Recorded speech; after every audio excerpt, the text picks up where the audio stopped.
गुरुदेव, 2-3 सवाल करूंगा शीघ्रता में। पहला सवाल यह है कि एक लॉबी है जो आपके सामने आजकल कह रही है कि मंदिर पूरी बनी नहीं है, अभी इसकी प्राण प्रतिष्ठा क्यों की जाए, हमें नहीं जाना चाहिए। या फिर एक लॉबी कह रही है कि 1 या 2 शंकराचार्य वहां पे नहीं जा रहे, तो इससे जो वो बॉयकॉट कर रहे हैं उसका एक तरह से वो मतलब अगर शंकराचार्य नहीं जा रहे तो उन्हें हमें भी नहीं जाना चाहिए, राजनीतिक दल कह रहे हैं। इन दोनों विषयों पर आपका क्या कहना है? देखिए, एक तो है शंकराचार्य जी के हम सम्मान करते हैं, वो एक स्थान का महत्व है। मैं ये कहना चाहूँगा कि वहाँ जो मंदिर की प्रतिष्ठा हो रही है, ये मंदिर पहले से था, वहाँ पर श्री राम जी की वहाँ सानिध्य पहले से है। अब प्राण प्रतिष्ठा कर रहे हैं तो इसमें कोई भूल चूक नहीं है। अभी आप देखिए, श्री राम ने भी रामेश्वरम में पहले मंदिर बना के फिर शिवलिंग की स्थापना करी कि पहले शिवलिंग की स्थापना करी। केदारनाथ में पहले शिवलिंग प्रकट हुए, बाद में मंदिर बनी। ऐसे आप देखेंगे जितने भी ज्योतिर्लिंग है, अपना पुण्य स्थान है, वहाँ पहले मूर्ति विराजमान हुए, बाद में मंदिर बनते चले गए। तो हम तो अथॉरिटी के साथ बोल सकते हैं, हम इसको पूरी तरह से हम जो है देखेंगे तो लगता है कि इसमें कोई दोष नहीं। यदि कोई दोष भी होता है, हर काम में कुछ ना कुछ दोष, और समर्थ गुरु वहां बैठते हैं तो दोष सब निवारण हो जाता है। कहते ना, किम कुर्वन्ति ग्रहा सर्वे यत्र केंद्रे बृहस्पति, जिसके केंद्र में जहां बृहस्पति बैठ गए, गुरु बैठ गए, बाकी सब चीजों का निवारण हो जाता है, दोष होता तो भी। और तिथि के बारे में इतनी सारी चर्चा हो रही है, अर्णव, मैं कहूँगा कि कोई भी ऐसी तिथि नहीं है जिसमें 100% सब ठीक होगा, उसमें कुछ ना कुछ कहीं ना कहीं दोष होगा। मगर ये जो तिथि निश्चित किया गया है, ये एकदम सही है, सही है। इसमें ऐसा इतनी बड़ी कोई दोष नहीं है, और इससे देखना देश में बहुत अच्छा आगे प्रगति होगी। और तीसरी बात मैं ये कहना चाहूँगा कि शंकराचार्य जी वहाँ नहीं आना चाहते हैं, वो उनका अपना अभिमत है, उनका सम्मान करते हैं। वो फिर कभी आएंगे, फिर कभी दर्शन करेंगे। शंकराचार्य जी राम का तो तिरस्कार नहीं करेंगे ना, कोई कर ही नहीं सकता, वो आएंगे करेंगे। पर शास्त्र सम्मित है, शास्त्र विहित रूप से सब चल रहा है, इसमें कोई दोष नहीं है। तो राजनीतिक दल तो कह रहे हैं कि बॉयकॉट करना चाहिए, कि ये राजनीतिक फंक्शन है, ये आध्यात्मिक नहीं है, राजनीतिक है। उस पर आपका कुछ कहना है? बहुत लोग बहुत सी बातें कहते हैं, उन सब में अर्णव टीका टिप्पणी करना तो मेरा स्वभाव नहीं, आप तो जानते हो।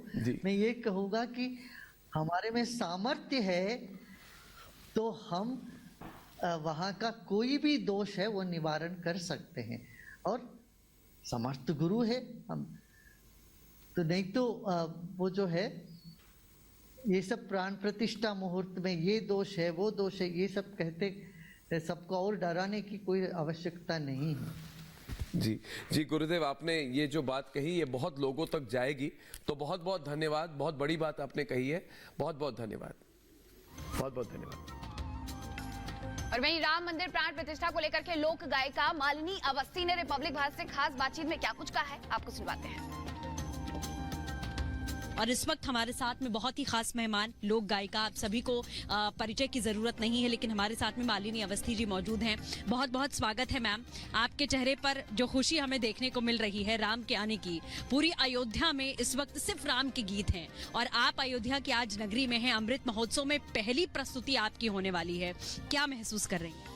सब राम कृपा है, और सिर्फ अयोध्या में नहीं, मुझे लगता है पूरे विश्व में राम नाम की गूंज है। और वैसे भी हमारे यहाँ तो सूर्य उत्तरायण हुए हैं, आज से सारे शुभ कार्य संपन्न आरंभ होते हैं। और आज ही राम भद्राचार्य जी ने, गुरु जी ने आज गाने के लिए आमंत्रित किया, उनका भी 75वां जन्म दिवस है। तो जन्म की बधाई और सोहर, यही सब गीत जो वास्तव में इस समय भगवान राम के भी गाए जा रहे हैं, उसी को गाने का उत्सव है। देखने वाली बात यह है कि इतनी कड़ाके की ठंड है, लेकिन भीड़ अपार है, लोगों का रहना, लोगों का उत्साह, और आप देख रहे होंगे अभी नहीं, करीब 25-30 किलोमीटर दूर से ही अयोध्या अलग रंग में निखरी हुई, बिल्कुल रौनक अलग है। तो बहुत बहुत अच्छा लग रहा है। चारों ओर अभी हम लोग भी यहाँ लगातार कवरेज कर रहे हैं। अब जैसे जैसे दिन नजदीक आ रहे हैं वैसे वैसे जो उत्साह है लोगों का बढ़ता जा रहा है। कोई 500 किलोमीटर से पैदल चला रहा है, कोई 1000 किलोमीटर से पैदल चला रहा है। साधु संतों के अपने प्रण पूरे हो रहे हैं। राम कथा 20 साल के बाद रामभद्राचार्य जी करने जा रहे हैं। जी, उन्होंने पिछले वर्ष ही तय करा था, 14 जनवरी को उनका जन्मदिन होता है और हम लोग आए हैं और इस बात का बहुत प्रसन्नता है क्योंकि ये तो उत्सव आरंभ हो गया है और उत्सव तो अब चलेगा ही। उत्सव नित्य प्रतिदिन चलता रहे कि हम सब के आराध्य रामलला, उनको हम अयोध्या में इस तरह से प्रतिष्ठित होते देखना एक ही आह्लाद का, सुख का विषय है। और जब व्यक्ति सुख होता है तब अभिव्यक्त करता है गीतों में, तो बहुत आनंद है। मैम ज्यादा समय आपका हम नहीं लेंगे, लेकिन बस एक अगर कुछ आप हमें सुना देती थोड़ा सा। बिल्कुल, थोड़ा सा आप हमारे दर्शकों के लिए। जी के भैले जनमवा चलहो करियाई दर्शनवा, राम जी के भैले जनमवा चलहो करियाई दर्शनवा। बहुत बहुत शुक्रिया हमारे साथ जुड़ने के लिए मैम। तो मालिनी अवस्थी जी को आपने सुना, बहुत खुशी के साथ में, हर्षोल्लास के साथ में राम जी की जो प्राण प्रतिष्ठा है उसको मनाया जा रहा है और तमाम मुख्य अतिथि अब यहाँ पर पहुंच रहे हैं। और पूरा देश राम उत्सव के रंग में रंगा हुआ है। उज्जैन नगरी, महाकाल की नगरी से भी 5 लाख लड्डू भेजे जा रहे हैं प्राण प्रतिष्ठा के मौके पर। मोहन यादव ने क्या कुछ कहा है, सुनिए। तो हम उज्जैन और अयोध्या का हजारों लाखों साल से पुराना जो रिश्ता था उसको पुनः जीवंत करते हुए 5 लाख लड्डू का प्रसाद बाबा महाकाल के नगरी से भेजने जा रहे हैं और उसी की सेवा के नाते से लगातार क्रम जारी है। हमारा 17 तारीख तक ये 4 लाख लड्डू आज तक बन गए। 5 लाख लड्डू परसों पहुंच करके हम समय पे 25 तारीख तक हर हालत में अयोध्या पहुंचाने वाले हैं। तो 22 तारीख के दिन भगवान महाकाल का प्रसाद फिर एक बार 500 साल के पुराने इतिहास को जीवंत, 2000 साल पुराने इतिहास को जीवंत करेगा। और अयोध्या धाम में रामलला की प्राण प्रतिष्ठा कार्यक्रम के लिए निमंत्रण देने का सिलसिला जारी है। ओम भारती 1990 में कार सेवकों पर हुई गोलीबारी के चश्मदीद गवा रही हैं और उनके घर में ही उस वक्त गोलीबारी से बचने के लिए करीब 150 कार सेवकों ने शरण ली थी। इस खास रिपोर्ट को देखिए।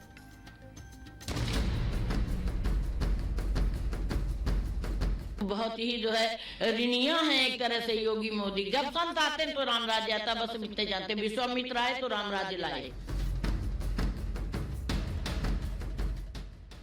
ये खुशी के आंसू भी हैं। 5 सदी बीत गए रामलला के भव्य मंदिर के इंतजार में। रामलला के भव्य मंदिर का सपना अब साकार हो रहा है। लंबे संघर्ष की दास्तान रही है इस सपने को सच बनाने में। राम भक्त कार सेवकों और कई किरदारों का अहम योगदान रहा है राम जन्मभूमि पर राम मंदिर का सपना साकार करने में। 22 जनवरी को रामलला की प्राण प्रतिष्ठा होनी है। पीएम मोदी खुद मंदिर के गर्भगृह में उस खास मुहूर्त पर मौजूद रहेंगे। प्राण प्रतिष्ठा कार्यक्रम का निमंत्रण कार सेविका ओम भारती को भी मिला है। निमंत्रण मिलते ही उनकी आंखों से खुशी के आंसू छलक आए। जो प्राण प्रतिष्ठा हो रही है उसमें बुलाया गया है, निमंत्रण मिला है, कितनी खुश हैं। राम मंदिर अब स्थापित हो रहा है, वो एक दौर था, आज एक दौर है। हाँ, खुशी तो जरूर है क्योंकि खुशी 2 प्रकार की होती है ना। जब राम वनवास से वापस आए तो यहाँ दीप जले, लेकिन कुछ लोग रोए भी। पाँव से जो लिपट गई वो धूल खुश नसीब थी, वो लोग गाते थे। और हम चाह के न मिल सके, वो चाह बदनसीब थी, लेकिन आत्मा अजर अमर का सूत्र भी है। ओम भारती का ये घर, ये मंदिर अयोध्या में खासा महत्व रखता है। ओम भारती की आंखों के सामने कार सेवकों पर तत्कालीन मुलायम सरकार की तरफ से गोलियां बरसाई गईं।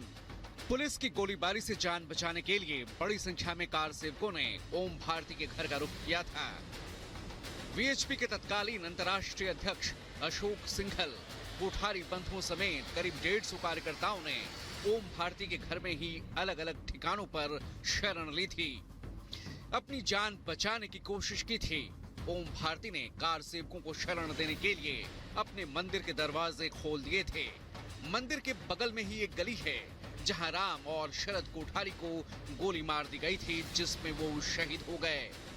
इस गली का क्या औचित्य है? आप कहती हैं कि ये वही जगह है जहां पर राम कोठारी और शरद कोठारी को गोली मारी गई थी। जी, ये गली बहुत पुरानी गली है। हमारे चाचा वाचा के समय से ही ये गली चल रही थी, तो हमारे मंदिर के बगल में थी। तो जब कोठारी अपने कमरे से जहाँ रुके हुए तो वहाँ से खेदे गए तो भागे कि इधर जाकर के बच जाएंगे, कहीं घुस जाएंगे।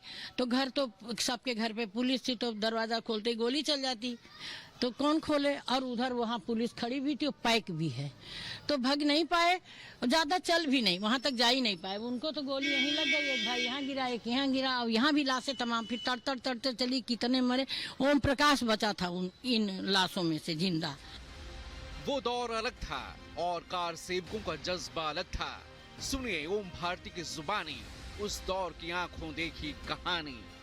2 नवंबर को जब भजन करते हुए मार पड़ने लगी, लाठी गोली सब एक साथ चली, तब वो भाग करके गौशाला से होते हुए वहाँ से होते हुए आए, तो महेंद्र अरोड़ा जी इसमें आ गए। कितने लोग रहे होंगे जो उस दौरान इस कमरे में रुके हुए थे? यहाँ पर उनको आपने रुकने के लिए जगह दी थी? आप गिनती में तो नहीं बता पाएंगे ठीक, लेकिन महेंद्र अरोड़ा के साथ कम से कम 20 लोग तो रहे ही होंगे। रुकना क्या था, सब राम नाम संकीर्तन जब भगदड़ मची तो जितने घुस पाए घुस गए।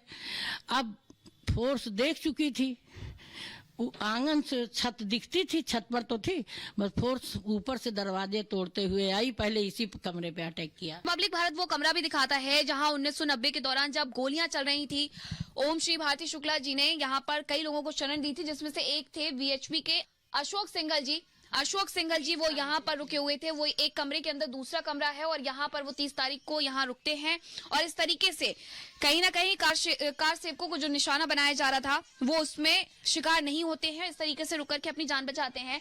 ओम श्री भारती शुक्ला जी साफ तौर पर ये कहती हैं कि यहाँ 150 लोगों को उन्होंने पनाह दी थी।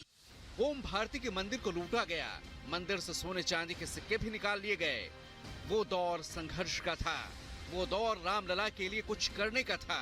गुलामी की निशानी को खत्म करने की भावना थी और तत्कालीन सरकार कार सेवकों पर अत्याचार कर रही थी।